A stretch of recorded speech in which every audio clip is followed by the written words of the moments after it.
তোর আজকে একটা উচিত শিক্ষা দিই। এই মাইয়া, এই দরজার সামনে খাড়া খাড়া কি শুনছো? সত্যি কইরা কও। এই আব্বা জিজ্ঞেস করছে উত্তর দে।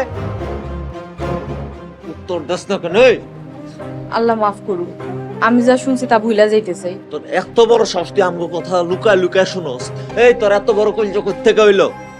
ইচ্ছা করে শুনি নাই, সানিয়া আওয়ার সময় কিছু কথা কানে গেছে। কানে গেছে না?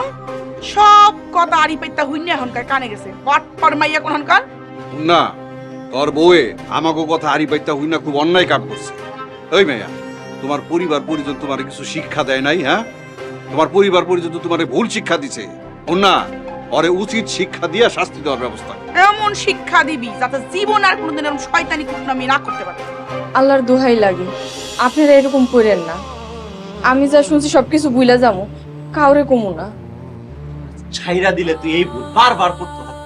চল তোর আজকে একটা উচিত শিক্ষা দিই। মা